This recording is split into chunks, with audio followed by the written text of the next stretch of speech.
Hello friends, स्वागत है आपका इस चैनल पर। तो आज हम पढ़ने वाले हैं 12th क्लास का हिंदी। 12th क्लास का हम हिंदी पढ़ने वाले हैं।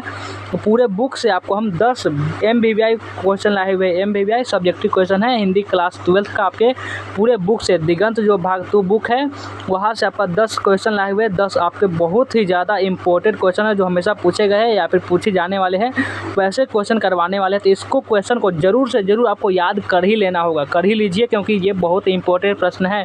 ये आपके एग्ज़ाम में आ सकते हैं। 2025 एग्ज़ाम जो आप देने वाले हैं। तो चलिए, सबसे पहला नंबर प्रश्न है, वहाँ से देखना स्टार्ट करते हैं। ऐसा वैसा कोई क्वेश्चन नहीं है, सभी इंपॉर्टेंट है। हम कोई भी ऐसा क्वेश्चन करवाते ही नहीं है जो आपके एग्जाम में न आने की संभावना हो।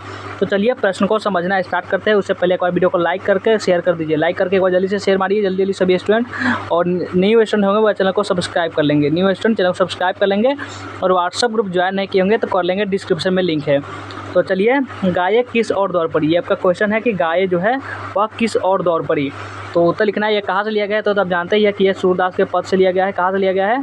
सूरदास का जो पद है वहाँ से ये लिया गया है काव्यखंड का, कि गाय किस और दौर पड़ी।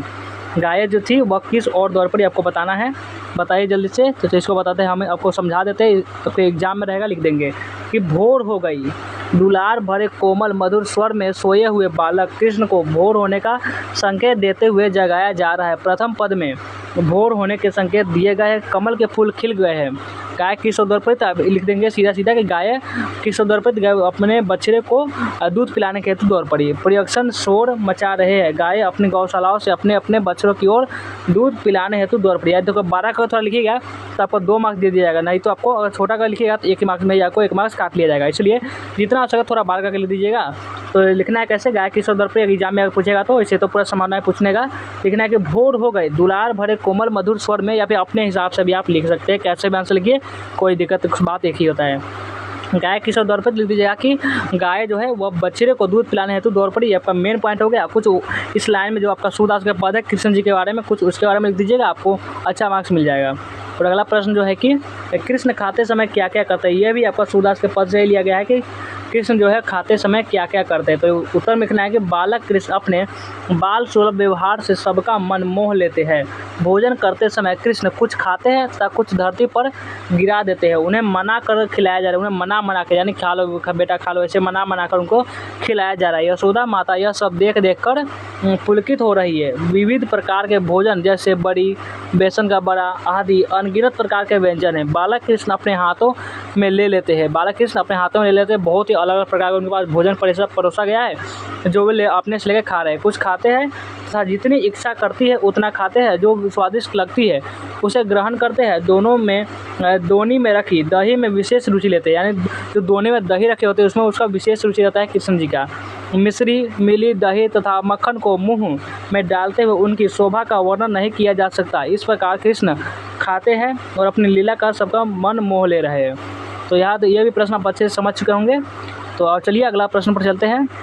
देखिए अगला प्रश्न है कि विद्यार्थियों को राजनीति में भाग क्यों नहीं लेना चाहिए। कहाँ से लिया गया है, एक बार आपको कमेंट में बताएंगे। जो प्रश्न है, ये जो 3 नंबर का प्रश्न है, ये कहाँ से लिया गया है, अगर कमेंट में बताएंगे आप लोग तो इसका आंसर समझाते हैं कि विद्यार्थियों को राजनीति में भाग क्यों लेना चाहिए। तो विद्यार्थियों को राजनीति में भाग इसलिए लेना चाहिए क्योंकि उन्हें ही कल के देश का बागडोर अपने हाथ में लेना है। यानी आप लोग विद्यार्थी है, कल का जो अभी जो होंगे देखते होंगे, जो नेता है, विधायक या फिर छोड़िए जो इंजीनियर होते हैं, जो डॉक्टर होते हैं, वे सब क्या होते हैं, कोई बूढ़े हो चुके होते हैं। लेकिन जो नए जनरेशन में नए व्यक्ति होते हैं, जो स्टूडेंट्स है, वही सब आगे आप बनते हैं। जैसे जो स्टूडेंट है वही आपका डॉक्टर बन रहे होंगे, वही आपको डॉक्टर बन रहे हैं, वही आपका इंजीनियर बन रहे होंगे, वही आपका ये पायलट बन रहे होंगे। यानी जो नए आपका जो बच्चे होते हैं वही सब उनका ही आगे उनको ही संभालना होता है। यानी जो पुराने लोग हैं उनको तो आप खत्म होते जा रहे हैं, इसलिए आपको जो नए लोग हैं उनको जनरेशन संभालना है।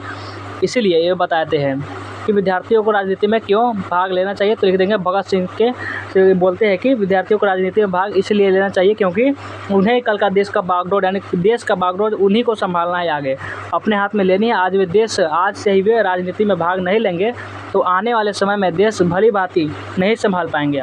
जब उनके पास जानकारी ही नहीं होगा राजनीति के बारे में तो वो देश को कैसे संभाल पाएंगे, जिससे देश का विकास ना हो सकेगा। तो चलिए अगला प्रश्न बढ़ाते हैं कि भगत सिंह की विद्यार्थियों से क्या अपेक्षा है। भगत सिंह विद्यार्थियों से क्या अपेक्षाएं रखते हैं। तो लिखना है कि भगत सिंह की विद्यार्थियों से बहुत सी अपेक्षाएं। कितनी अपेक्षाएं? बहुत सी अपेक्षाएं है। वे चाहते हैं कि विद्यार्थी राजनीति तथा देश की परिस्थितियों का ज्ञान प्राप्त करें। वे चाहते क्या है? वे चाहते हैं कि विद्यार्थी जो देश का जो भी ज्ञान है, जो भी राजनीति है, उनका ज्ञान प्राप्त करे और उनके सुधार के उपाय सोचने की योग्यता पैदा करे कि वे देश की सेवा में तन मन और धन से दूर जुड़ जाए, अपने प्राण न्यौछावर करने के पीछे न हटे, अपने प्राण भी न्यौछावर करना पड़े वो भी उनको पीछे न हटे, ऐसा समझते हैं भगत सिंह विद्यार्थियों को। और भगत सिंह के अनुसार केवल कष्ट सहकर ही देश की सेवा की जा सकती है, उनके जीवन के आधार पर इसे प्रमाणित है। भगत सिंह जो आपका पाठ है वह एक लेख और एक पत्र, वहाँ से अगर क्वेश्चन नहीं आया तो हम लिख कर देते हैं, आता ही आता है। अर्धनारीश्वर जो एक पाठ है आपका अर्धनारीश्वर और एक है एक लेख और एक पत्र, वहाँ से हमेशा एक क्वेश्चन समझ लिए कि रहता ही रहता है हर एग्जाम में, आप किसी भी साल का क्वेश्चन पेपर उलीट कर देख सकते हैं। तो भगत सिंह के अनुसार केवल कष्ट सहकर ही देश की सेवा की जा सकती है, उनके जीवन के आधार पर इसे प्रमाणित करें। तो भगत सिंह एक ऐसा क्रांतिकारी के रूप में हमारे सामने आते हैं जिनमें देश की आज़ादी के साथ समाज की उन्नति की प्रबल इच्छा भी दिखती है।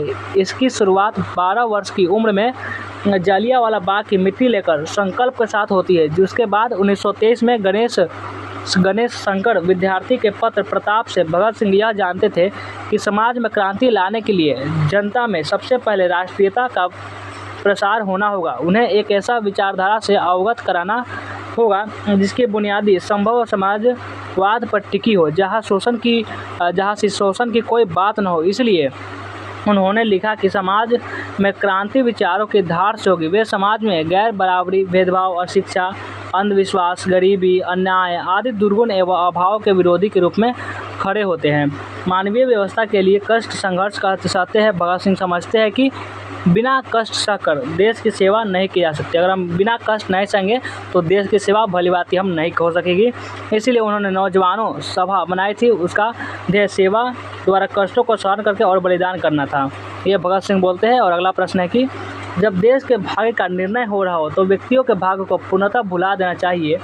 आज तक देश आज़ाद है। भगत सिंह के इस विचार का आप किस तरह मूल्यांकन करेंगे, अपना पक्ष प्रस्तुत करें। तो भगत सिंह का यह विचार है कि जब देश के भाग्य का निर्णय हो रहा हो तो व्यक्तियों के भाग्य को पूर्णतः भुला देना चाहिए। बहुत ही उत्तम तथा श्रेष्ठ है। आज जब देश आज़ाद है तब ये भगत सिंह को यह विचार पूर्णतः प्रासंगिक है, क्योंकि किसी भी काल या परिस्थिति में देश या समाज मनुष्य के ऊपर ही रहता है। यदि देश का विकास होगा तो ही वहाँ रहने वाले लोगों का विकास होगा। और समझ लिया, आप भारत देश में रहते हैं, जब भारत ही पूरा गुलाम होगा, यानी भारत पर आपका हक नहीं होगा, तो आप कैसे विकास कर पाएंगे? नहीं कर पाएंगे। वही यदि देश पर किसी प्रकार का विपदा आती है तो वहाँ के निवासियों को ये कष्टों का सामना करना पड़ेगा। इसलिए हमें सदैव अपने देश की श्रेष्ठता, विकास तथा मान सम्मान विषय में सोचना चाहिए, साथ ही इसके लिए निरंतर प्रयास भी करते रहना चाहिए। और आपका अगला प्रश्न जो है वो देखिए कि भगत सिंह ने अपनी फांसी के लिए किस समय की इच्छा व्यक्त की, ऐसा समय वह क्यों चुना? देखिए भगत सिंह से ज़्यादा क्वेश्चन आया इसलिए हुआ है क्योंकि भगत सिंह से क्वेश्चन हमेशा पूछा जाता है। आपको एग्जाम में जब का अगला जो पिछले साल का क्वेश्चन पेपर होगा उसमें आप देख सकते हैं कि भगत सिंह से क्वेश्चन आया ही था। भगत सिंह ने अपनी फांसी के लिए किस समय की इच्छा व्यक्त की है?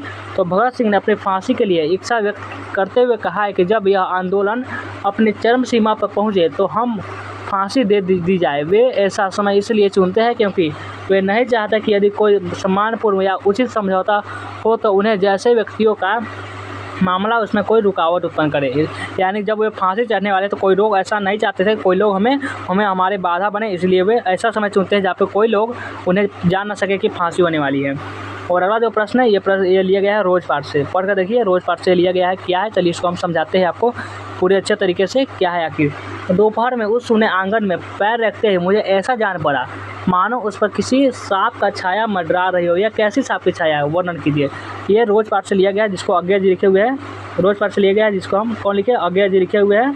और ये आपका हिंदी क्लास 12 का चैप्टर नंबर 5 है जो एक कहानी है। क्या है ये एक कहानी है। इतना आपको ध्यान में रखना है कि दोपहर में उस सूने आंगन में पैर रखते ही मुझे ऐसा जान पड़ा मानो उस पर किसी सांप की छाया मंडरा रही हो। ये कैसी सांप की छाया है यही बताना है। तो जब लेखक दोपहर के समय मालती के घर पहुँचे तो ऐसा प्रतीत हुआ कि मानो वहाँ किसी सांप की छाया मंडरा रही, यानी कोई भूत प्रेत ऐसा लगता था वहाँ मंडरा रही हो। यह सांप की छाया उस घर में रहने वाले लोगों के बीच अपनापन तथा प्रेमभाव को न होनी थी। वहाँ रहने वाले परिवार एक ऊब भरी, नीरस और निर्जीव जिंदगी जी रहा था।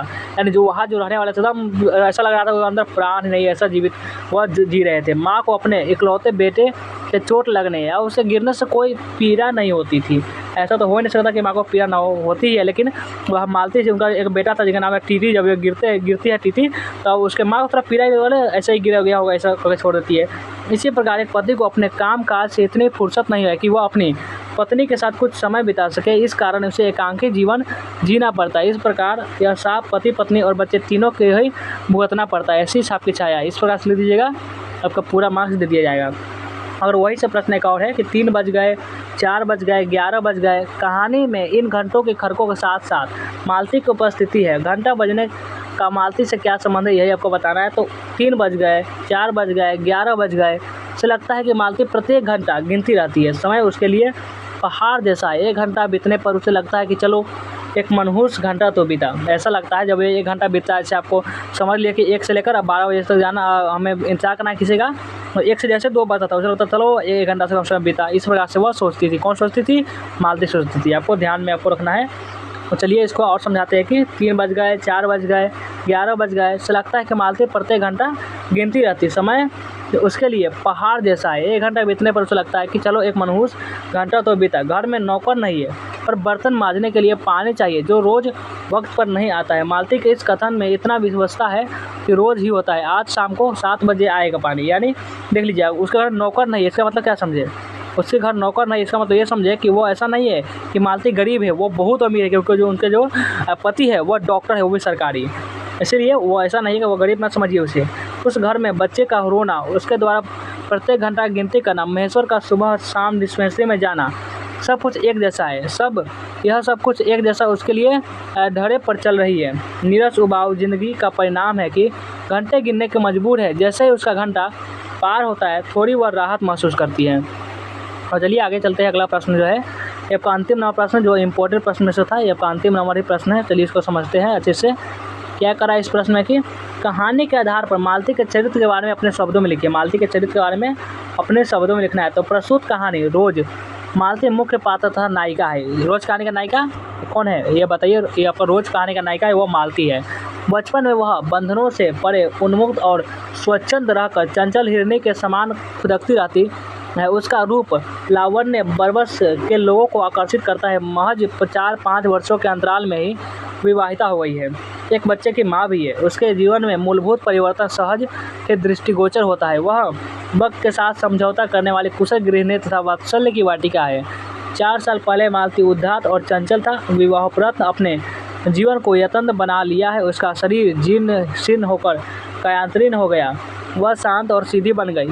वह अपने जीवन को परिवार की धुरी पर नचाने वाली छोड़ देती है। मालती भारतीय मध्यवर्गीय समाज के घरेलू स्त्री के जीवन और मनोदशा के सजीव प्रतीक केंद्रित करने के लिए बाध्य रहती हैं। यहाँ तक क्लियर है? आपका ये जो 10 प्रश्न बताए थे इसको जरूर से जरूर आप याद कर लीजिएगा, यानी समझ लीजिएगा, आप लिख देंगे यार आसानी से। एक और वीडियो को लाइक भी कर लेंगे और न्यू मैसेज जितने भी होंगे वह चैनल को सब्सक्राइब कर लेंगे। और क्या कहें, आप व्हाट्सएप ग्रुप ज्वाइन नहीं किया होगा जरूर कर लीजिए। चलिए वीडियो को एंड करते हैं, मिलते हैं फिर से।